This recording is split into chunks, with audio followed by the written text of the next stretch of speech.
sustrato donde están esos huevos que la hembra coloca para que el macho con su esperma alcance estos gametos y se lleve a cabo la fecundación, el sustrato puede ser el suelo o plantas. Por ejemplo, no he visto, y les he consultado a los expertos de herpetología, los anfibios, me interesa mucho. El sapo en aguas quietas. ¿Listo? Visible, cordones, que ya les he mostrado algunos, lo van a ver en la práctica también pronto. Fácil de colocar huevos, la fecundación se lleva a cabo en el agua, perfecto, el amplexo macho-hembra, ya lo conocen. Hecho es el sapo. El espermatozoide que es la rana, los huevos van debajo de la piedra, no van en cordones o hileras gelatinosas, sino van en una masa gelatinosa, escondidos. Por eso no los encontramos tan fácil. Y también hay contacto con agua, y el fenómeno de la fecundación se lleva a cabo en un sustrato líquido para alcanzar el masculino y el femenino. El pleurodema, que es el otro bicho que tenemos aquí, anuro, genera como una especie de espuma, como muchos de los anfibios argentinos que los han estudiado, en paja, en los pajonales o en los juncales, a plantas semiacuáticas, allí genera una especie como de burbuja o de espuma, y ahí están los gametos femeninos, y el macho ahí mismo realiza el proceso de la expulsión de gametos, de espermiación, y se lleva a cabo el fenómeno. Esto, o sea, es muy variado. En el agua, hay distintos factores que participan allí. O los que tienen fecundación interna, pues ya hay un tracto que tiene que recorrer, ¿no? Desde que puede ser un oviducto, puede ser la cloaca, puede ser la vagina, el útero, las trompas, etc. Es muy variado también el hecho de que el masculino alcance al femenino. ¿Ya? Como les comentaba en la mañana en la práctica, según un paper de 2025, el sapo ya, o los anfibios mejor dicho, tienen hasta 74 formas de fecundar y 74 formas de desarrollo. Fecundación y desarrollo, donde intervienen sustratos, plantas, agua, piedras, suelo, partes internas del organismo. En invertebrados, en cefalópodos, espermatecas o estructuras, bobotecas o estructuras en el cuerpo que almacenan gametos, otra locura. En mamíferos, como les comentaba, el gameto masculino no alcanza directamente al femenino, no se realiza el proceso de activación, capacitación, movimiento, no. Puede estar el gameto masculino, espermatozoides dentro del femenino, del organismo femenino, 4, 5 hasta 6 meses en murciélagos. Los murciélagos peruanos, biofísicamente, no tendrían ese tipo de problemas porque son pequeños biofísicamente, porque viven en el neotrópico. Entonces la reproducción, yo supongo que debe ser así, es que la hembra no guarda mucho tiempo el esperma en su cuerpo porque no tiene la necesidad, porque las condiciones medioambientales les va a permitir la reproducción constante, y así tenemos más de 21 murciélagos en Arequipa al menos, de 17 a 21. Sin embargo, en latitudes mayores donde las estaciones son bien marcadas y el invierno es crudo, 3, 4 meses, o la mitad del año es oscuro y la mitad del otro año, del mismo año, es con luz o con sol, en Europa o en latitudes mayores, allí los murciélagos, ahí están reportados aquellos que guardan el esperma por 3, 4, 5, 6 meses. ¿Se imaginan? ¿Ya? Ahora, internamente también nosotros tenemos especies locales modelo, donde el gameto, cuando tiende a llegar al femenino, el masculino al femenino, pues también demora. ¿Listo? Y en algunos casos no tanto demora, sino la hembra lo regula. Por ejemplo, las aves. ¿Cierto? Las aves. Macho, hembra, beso cloacal, gallos, beso cloacal, macho insemina, sube por todo lo que es la cloaca, el oviducto, chévere, y en un lugar llamado infundíbulo lo guarda el espermatozoide, la gallina. Y lo puede guardar fácil más de 15 días, hasta un mes. Y si hablamos de un pavo, de aves mayores, se estima más de 70 días. 2 meses. Y como les comentaba, las mujeres, ¿cuánto? La ciencia o la mentira en la calle te dice 2 días, 3 días, ¿no? La ciencia y las probabilidades mayores son hasta 7 días. En la trompa de falopio, siendo nutridos por células femeninas, los gametos masculinos, para que estén 7 días. Entonces ahora ustedes entienden que cuando la hembra de ave, por ejemplo, guarda el esperma, los capacita, los nutre en un lugar que se llama infundíbulo, cerquita donde está la huevera o los ovarios, todo va regulando la salida, porque la gallina ovula 2 veces al día, u ovula diariamente, u ovula interdiariamente. ¿Qué significa ovular? Colocar el huevo. Entonces, cuando sale el gameto femenino, un pool de espermatozoides llegan para fecundar. Fecunda, huevo puesto después de 24 horas y ya tú tienes el alimento. Al día siguiente coloca huevo, o otro pool de espermatozoides sale, fecunda, y así la gallina puede colocar 10 huevos, 8 huevos, con una sola inseminación. ¿Entienden? Entonces es bien complicado. Ahora, si yo me voy a un extremo desde el punto de vista ecológico ambiental, hablemos del cóndor, cada 2 años coloco un huevo. Imagínense la energía, el gasto energético y la especificidad de este bicho. Si falla el proceso, no habría cóndores y tenemos problemas con los cóndores. ¿Entendido? Si hablamos de un pase, no hay problema, pues se reproduce como focón. El gorrión se multiplica, por ejemplo, como focón. Chivancos como focón. Pero el cóndor no es así. Entonces, hay diferencias. Y esos mecanismos los tenemos que estudiar, entender y mejorar, porque no los conocemos. Yo les estoy hablando de una generalidad. Hay algunos procesos allí, que los he resumido aquí, y me ha llamado la atención, pues obviamente esto que ya al 2025 aparece, el espermacasting. Hay un casting todavía, fíjense. Lo que es la fecundación externa puede ser sincrónica, asincrónica, como ya lo acabo de mencionar. ¿Listo? Cuando los gametos masculino y femenino, por ejemplo, sincrónicamente, como en los corales, ¿no? Masculino y femenino, en algunos casos, muchos corales, pues hay una sincronía. Cuando madura macho, hembra, se elimina al agua los gametos y chévere, fecundación.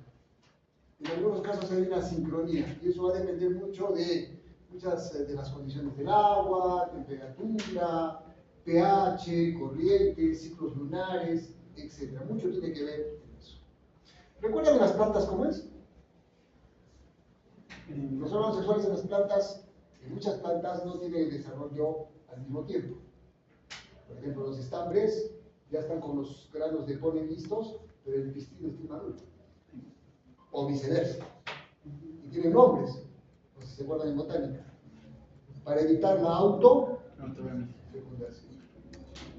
¿Listo? Y disminuir la variabilidad genética. Y esperar que venga gametos de otro con fertilización cruzada. Esas estrategias que tienen las plantas, muchas plantas, no todas, también tienen los animales. ¿Ya? Hay un término bien interesante que les he colocado ahí que se llama la difusión de gametos. Sobre todo, hay muchos estudios en animales invertebrados acuáticos. Invierte, ustedes no saben la cantidad de energía que se invierte en la generación de gametos. Que cuando los gametos salgan al agua, en este caso, para el proceso de la fecundación, se tiene que asegurar sí o sí la fecundación para que la población y los congéneres se mantengan. Entonces, hay un problema que tienen los organismos que se llama la dilución de gametos. Es cuando expulsan muchos gametos y estos no alcanzan el destino. Eso es asincrónico. Y hay problemas a veces por temas antrópicos que se genera este tipo de asincronía. Se eliminan muchos gametos masculinos, pero hay pocos femeninos. O la distancia para alcanzar el gameto masculino al femenino es muy larga. Hay reportes de que hay espermatozoides en el agua marina, que pueden recorrer 15 kilómetros para alcanzar. O sea, un bicho microscópico, ¿lo han visto ustedes en las prácticas? 15 kilómetros en algunos invertebrados, asillas, ¿no? Pepinos, que pueden, esponjas, que pueden recoger, fíjense, 15 kilómetros. Tenemos que ver mucho también si los organismos son móviles o los organismos son sésiles. ¿Entienden? O sea, hay muchos considerandos en este tema de la fecundación externa. Me llamó mucho la atención lo de la inducción de gametos. La temperatura con el cambio climático está afectando. Ese gradito de temperatura que tiene el planeta, no pasa nada, está generando un montón de ya catástrofes. Y a nivel reproductivo también. ¿Listo? Número de gametos también, no sabemos. ¿Ustedes saben la población de gametos? ¿Saben la densidad de gametos que se tienen en los bichos y que ellos tienen en el agua para generar el proceso de la fecundación y asegurarla? Probablemente el problema de algunas poblaciones que estén en disminución desde el punto de vista ecológico sea la disminución de gametos, más que el proceso en sí de la fecundación. Entonces disminuye la probabilidad. Lo sabemos, pues yo no lo sé, lo busco, no lo encuentro, pero es una alternativa que puede que se esté dando. Las parejas también, depende. Proporción de sexos, ecología, 1-1, 2-1, 5-1, como los camarones, 1-6, 1-7, y asegura. O sea, es muy variado también y es importante considerar las parejas. O no hay parejas, o hay grupos. ¿Listo? Hay un término que se me ha ido, que es una especie de depredación. Hay algunos machos que inseminan algunas hembras y después van buscando nidificaciones de otras, ¿no? Con otros machos, y también fecundan. Son como una especie de depredadores, que se les llama, tiene un nombre bien, se me dio el nombre, ahorita lo recuerdo. No son invasores, son drásticos, ¿no? Cuando fecundan. Y así, hay un montón de casos, ¿no? Hay un paper, si lo pueden encontrar, yo he citado más abajo, donde hay estrategias que son un montón. Somos tan variados. El espermacasting, una forma de fecundación en la que los machos liberan espermatozoides en la columna de agua y las hembras los capturan y almacenan para la fecundación interna, esponjas y drones. No son exclusivos, se habla de esponjas, pero dentro de las esponjas hay variantes en la reproducción. Insectos, qué sé yo. ¿No? Los tardígrados, algunos tardígrados también tienen este tipo de espermacasting. La hembra tiene la posibilidad de escoger y de tomar los gametos, de tomarlos desde la columna de agua. La fecundación interna pues ya resuelve este problema, como dice, de la dilución de gametos, porque ya va puntualizado direccionado. Pero aún así hay problemas, ¿cierto? Porque el fenómeno es quimiotáctico, ¿no? La hembra, igual que en las plantas, elimina algunas sustancias que en algunos casos están reconocidas, en otros no, que direcciona al gameto masculino hacia su destino. En las plantas es el calcio, en los animales es el calcio, y entre otros morfógenos que en algunos casos no están bien estudiados. ¿Ya? Esto también es lo que la fecundación, esta fusión espermática, ¿qué es lo que debe ocurrir? ¿Qué acontecimientos? La activación de los espermatozoides. ¿Todos los espermatozoides se activan, son capacitados? Pues no. ¿Se puede hacer un estudio de capacitación? Movimiento, traslado, distancia de espermatozoides. Sí. ¿Saben sacar espermatozoides ustedes de peces ya? Sí. Lo único que falta ahora es colocarlos en una solución especial, que no la tenemos, que se llama L15, que tiene un montón de cositas que no las tenemos, que no sea suero fisiológico ni PBS, y que podamos luego cargar con una pipeta en una cámara de impacto y hacer todo igual que con los rojos. Yo lo he hecho en ratas, pero para peces necesitamos una serie de vitaminas que no las tenemos. L15 se llama el suero, para hacer cargar y contar. Un bonito experimento es densidad espermática en un pez afectado o no afectado, con cámara de Newman. ¿No? Y sí se puede hacer. Yo lo he hecho en ratas. Incorporación del esperma hacia el citoplasma del óvulo, lo cual incluye la unión y fusión de las membranas plasmáticas, de ambas células. Acá juega un papel muy importante, no se olviden, los centriolos. ¿Recuerdan? Van a averiguar ustedes que a veces nos dicen, ¿no? El masculino con qué ha aportado en el nuevo ser. Solo hablaba del producto. El femenino, ¿qué tiene? ¿Con qué aporta? Con todo. Citoplasma, membrana, organelos. ¿Y el macho qué ha dado? El producto. No. Hemos dado más cosas. O damos más cosas. Me van a averiguar, la primera tarea es qué función tienen los centriolos masculinos. Porque el macho, en la mayoría de los casos, aportamos con el pronúcleo masculino, pero también el centriolo. Porque si no aportaríamos con eso, no se iniciaría el proceso de división celular y no hubieran observado la mayoría de los chicos de las prácticas esas dos celulitas en el primer plano de clivaje. ¿Cómo se llaman esas dos celulitas? Blastómeros. No van a ser los del día martes recientes. Blastómeros. ¿Ya? Blastómeros. No se iniciaría el proceso de división porque no se generaría el uso mitótico, ¿se acuerdan? Tubulinas, tracción de cromosomas, nada de eso ocurriría. Gracias a quién es eso. Sexo masculino. Y hay que desmitificar. Ya señorita, nos han choteado por varios años, también somos importantes. La dama. Formación de los pronúcleos, fisión, migración de pronúcleos, iniciación de la primera división celular y el desarrollo inicial, que también lo vamos a ver en un ratito más. Todo esto es molecular un poquito. Esta imagen que ustedes ven allí es mía propia de mí. Es lo que van a ver ustedes con el erizo. Ese es un ovocito de erizo. ¿Qué es lo que ven al costado? Cientos de espermatozoides que los han visto en la práctica. Pequeñitos son, ¿no? Cuéntame, Virginia, primer puesto, ¿quién va en tamaño aproximado? Rata. Segundo, toro, oveja, humano, el erizo.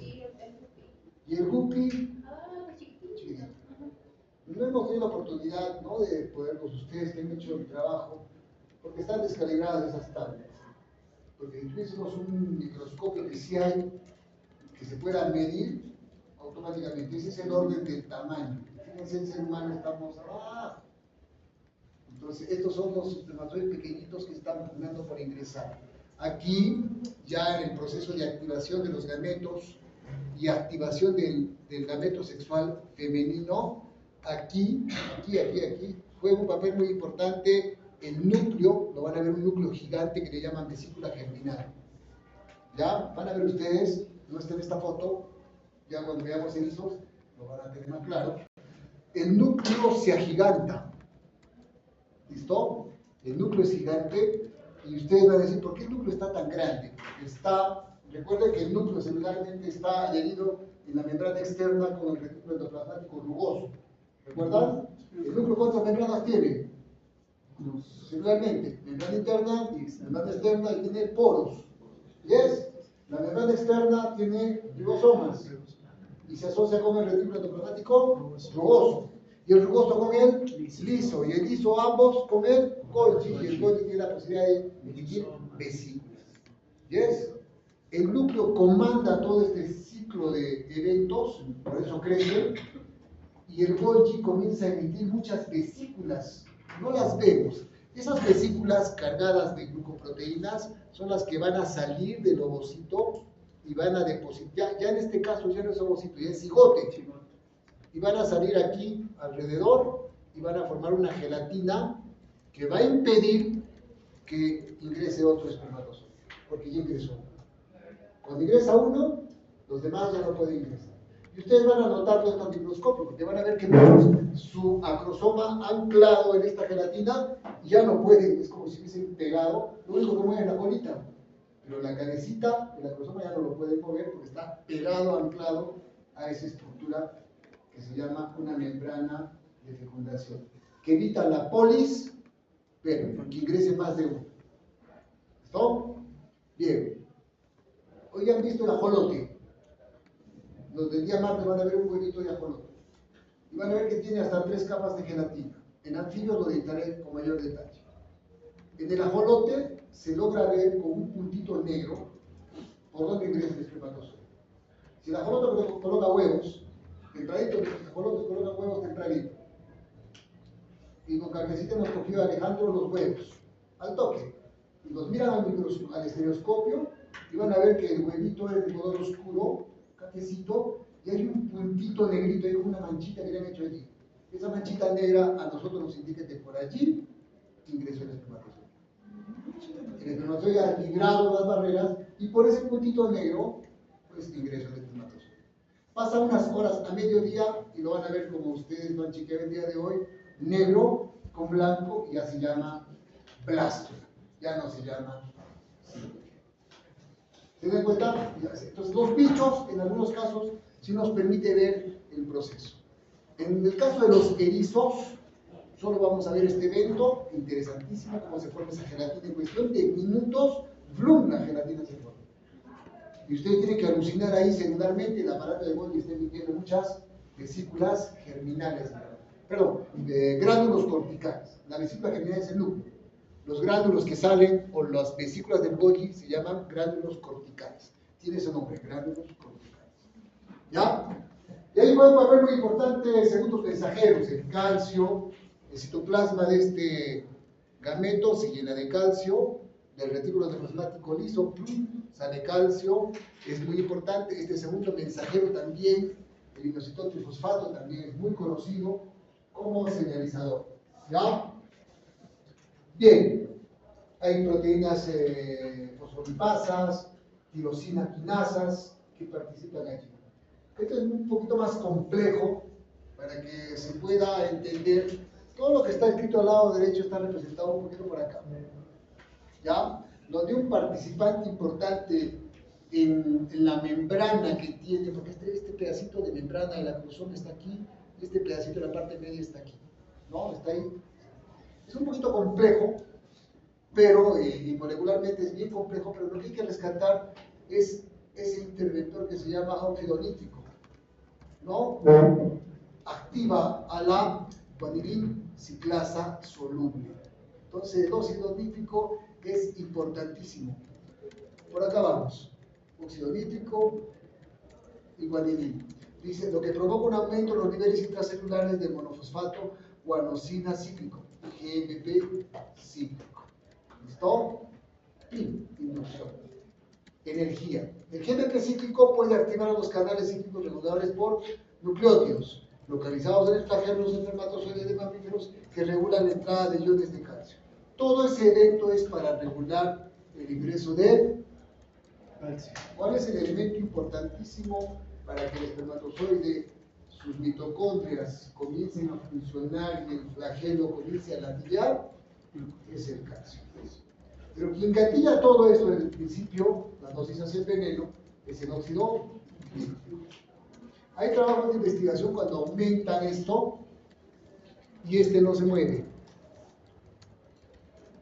Se puede estar bien formado, bien estructurado, pero el espermatozoide no se mueve. Y al no moverse, mancamos. Ahora ustedes dirán, ¿el óxido nítrico de dónde viene? ¿Se acuerdan de los ROS? Especies oxidativas de oxígeno. ROS.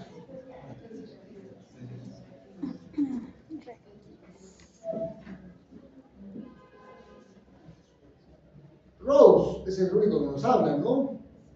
En el ambiente, que toma contacto con nuestras células, con nuestro organismo. Especies oxígeno reactivas. Especies nitrógeno reactivas. Especies azufre reactivas. Especies cloro reactivas. O sea, ¿hay una nomás en el ambiente? No. No. Dentro de las especies nitrógeno reactivas, este. ¿Listo? Compuestos nitrogenados. ¿De dónde vienen? ¿De dónde vienen los compuestos nitrogenados en la naturaleza que se pueden enfrentar a un organismo y afectar el proceso de fecundación en el agua en un organismo de fecundación externa?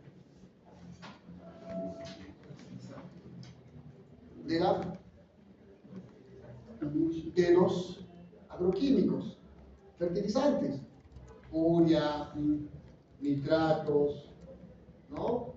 Nitrato de amonio. No utilizan eso los agricultores como fuente de nitrógeno para las plantas, pues está bien. El problema es cuando es exacerbado, ese nitrógeno en el agua se incrementa y en lugar de ayudarnos, se constituye como una especie de nitrógeno reactivo. Consecuencia, altera los canales de calcio. No se genera toda esta secuencia molecular, por lo tanto los canales de calcio se cierran y el espermatozoide necesita calcio para que las mitocondrias metabolicen y puedan moverse. Porque el calcio, como segundo mensajero, también activa otras vías para que la energía se pueda generar adecuadamente en esta partecita. En esta partecita que hay, full mitocondrias. Entonces, el jueguito está dado. No nos olvidemos que nos enseñan solo de este. ¿Conocían estas? Especies nitrógeno reactivas, especies azufre reactivas, especies cloro reactivas, y puedo sumar más y meter metales en. Meter metales. La cosa es complicada. Lo que les comentaba, ¿cómo se llama esta estructura? Estos son los espermatozoides. Es foto mía de mí, esta también. Esta no es, ya quisiera. ¿Cómo se llama esta estructura?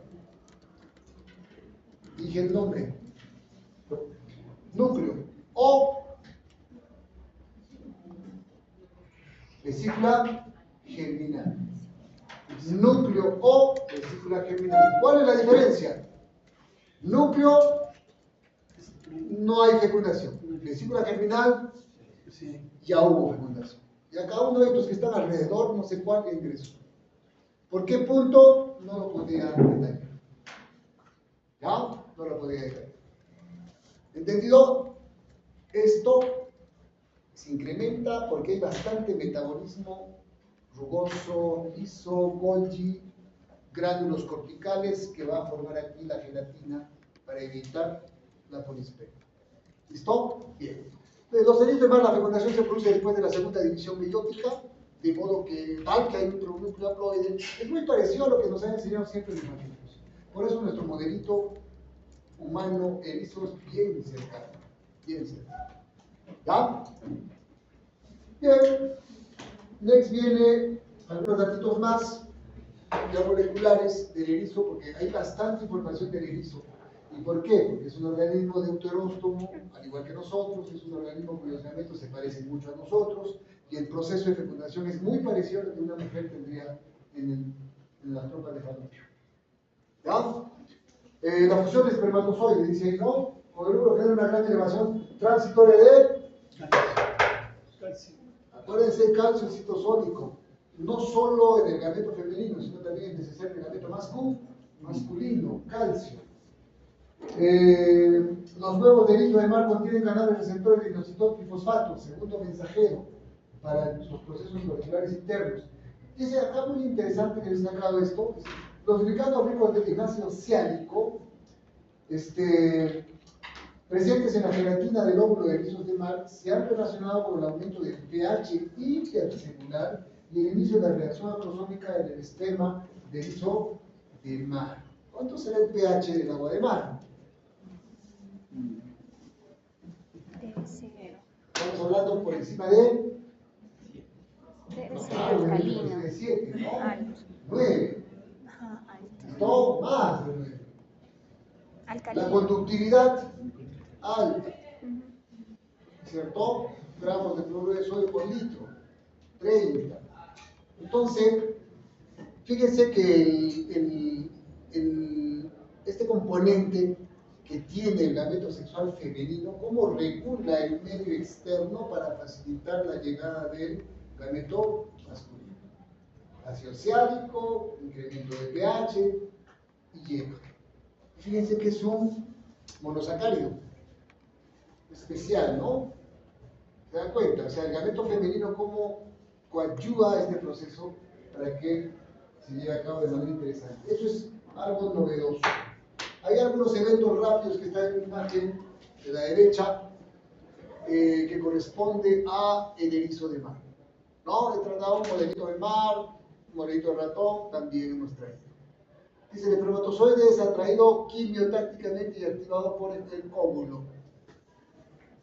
Si te puedo pedir un quimiotáctico, hasta ahorita un quimiotáctico, hay muchos que no se conocen, no se sabe qué compuesto es en sí, falta estudiarlo. Pero un quimiotáctico, alguien que interviene que acabo de mencionar, ácido ciálico, tiene mucho que ver, el óxido nítrico también, que tiene tanto el gameto femenino como el gameto masculino. Ahora, las cantidades, perdónenme, no se las puedo decir, no las sé, no tengo referencia. El contacto del espermatozoide con la capa gelatinosa inicia la reacción acrosómica, esa capacitación enzimática, el proceso acrosómico, la liberación de enzimas proteolíticas. El nombre de las enzimas proteolíticas, hialuronidasa, pasas, hay muchas, va a depender del organismo. La hialuronidasa es una de ellas, común en muchos bichos. Los espermatozoides se adhieren a la membrana vitelina y la perforan. Luego el espermatozoide se adhiere a la membrana plasmática y la proteína acrosómica que media el reconocimiento específico, en este caso se llama vindina. Ya aparece una proteína conocida como la vindina. Todo eso nosotros lo vemos al microscopio y alucinamos nomás un poquito que está ocurriendo todito esto. Lo único que van a ver ustedes es que esto, la cromosoma está tieso y el flagelo sí está moviéndose, pero se nota clarito la gelatina. Vamos a hacer una foto con 40. ¿Listo? Bien, lo que quiero que noten es algo, que les decía en la mañana. ¿Cuáles son las barreras que el gameto femenino tiene que imponer para que no cualquier gameto masculino llegue?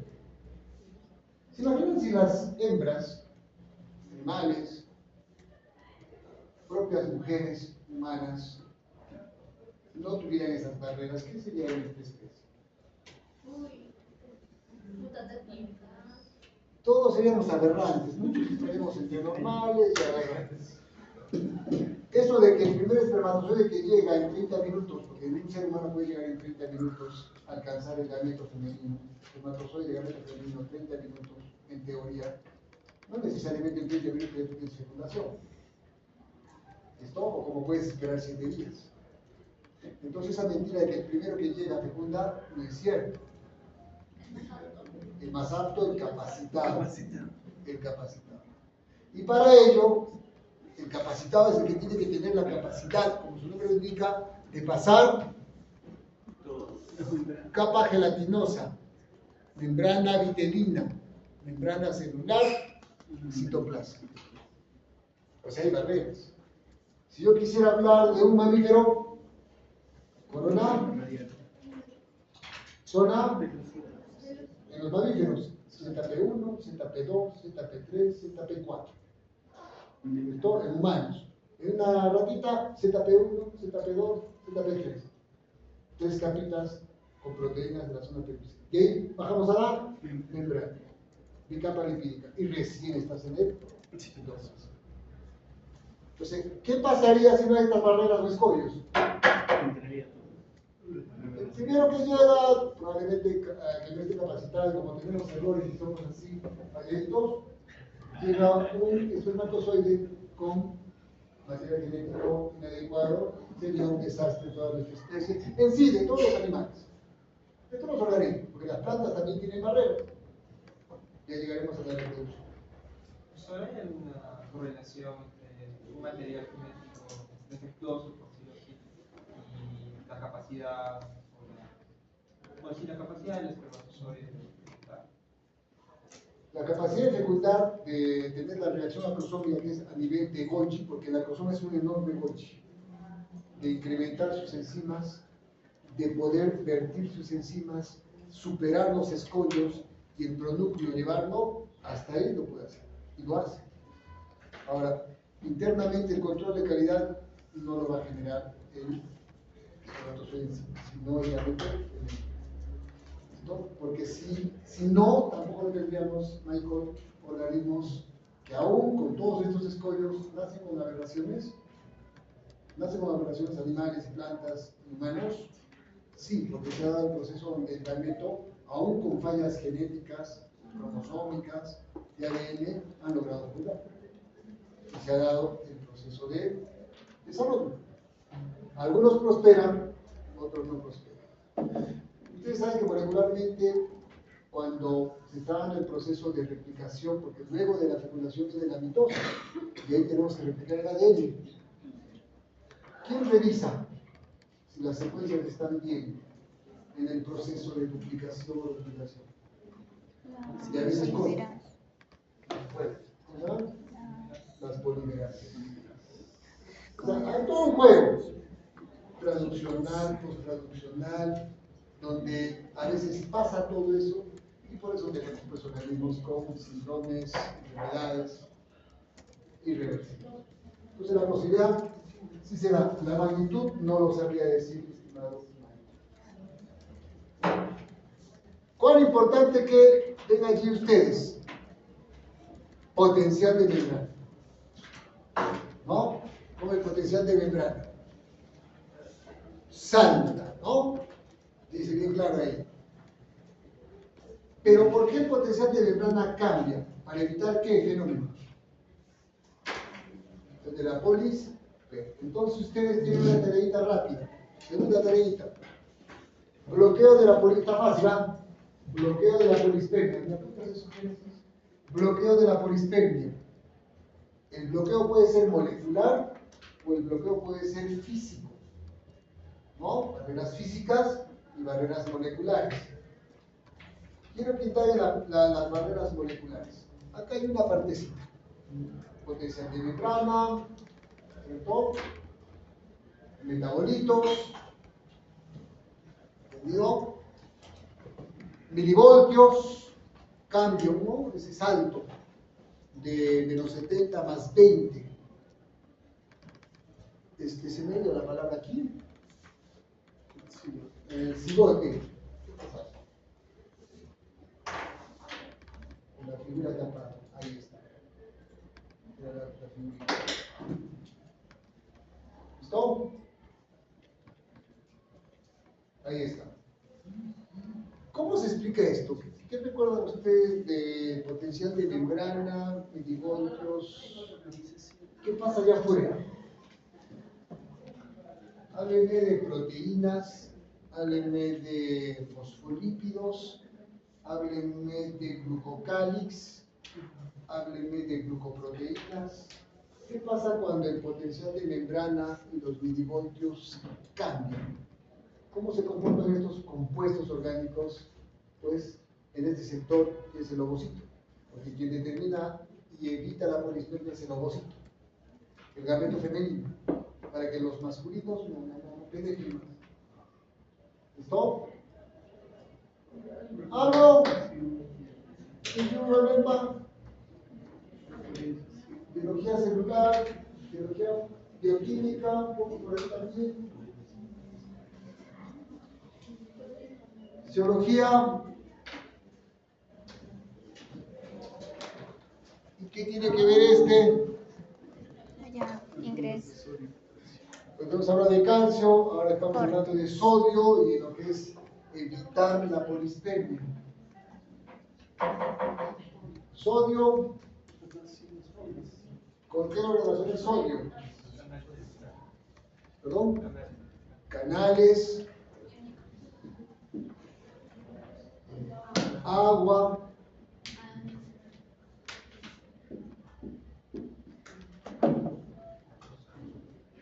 glucosa. ¿Listo? Por acá va la cosa. ¿Listo? Y metabolismo de proteínas. Tienen que hablarme de eso. Esto me lo tienen que explicar mejor. Y esto se supone que ya lo deben saber. Potencial de membrana, cambios de voltaje y qué pasa por fuera del gameto sexual femenino. Estoy hablando de membrana hacia afuera del gameto sexual femenino. O en este caso, ya del cigoto. Que mayor parte del cuerpo del cigote es femenino. ¿Qué pasa allá afuera? ¿Por qué no penetra? ¿Ya? Entonces, hasta eso tiene muchísimo que ver. También tienen que ver las proteínas.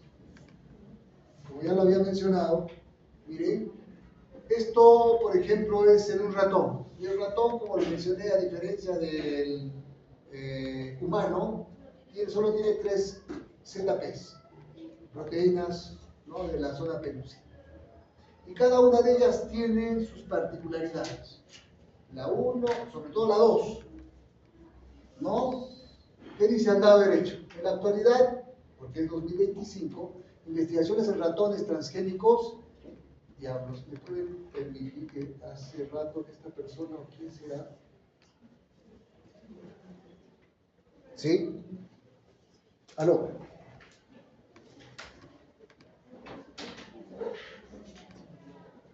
Hola.